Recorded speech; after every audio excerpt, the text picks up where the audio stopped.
ఈ రోజు మనం డీసీ పవర్ సప్లైలో అసలు మనకి ఎన్ని టైప్ ఆఫ్ కేసెస్ వస్తాయి అంటే బిఫోర్ ట్రిగరింగ్ ఎలా వస్తాయి, ఆఫ్టర్ ట్రిగరింగ్ ఎలా వస్తాయో మీకు ఈ రీడింగ్ ప్రకారం నేను అయితే చూపించడం జరుగుతుంది.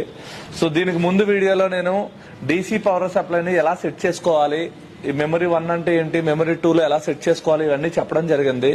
సో ఈ వీడియో డెడ్ కండిషన్ లో ఉన్నప్పుడు మనకు డీసీ రీడింగ్లు ఎలా వస్తాయనేది ఈ వీడియోలో అయితే మనం తెలుసుకుందాం. సో ఒకటి డ్రాప్ డౌన్ కేసు అని చెప్పడం జరుగుతుంది. అంటే ఫోన్ కింద పడిన తర్వాత ఫోన్ ఆన్ అవ్వడం లేదు అని చెప్పేది ఒక కేసు. దాన్ని ఏమంటున్నాం అంటే మనం డ్రాప్ డౌన్ కేసు. రెండో కేసు వచ్చేసి వాటర్ డ్యామేజ్.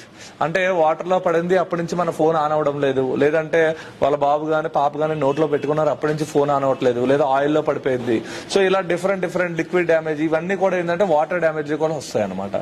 ఇంకా మూడోది వచ్చేసి అప్డేట్. అంటే మనం సాఫ్ట్వేర్ అప్డేట్ చేసాము, ఆ సాఫ్ట్వేర్ అప్డేట్ చేసిన తర్వాత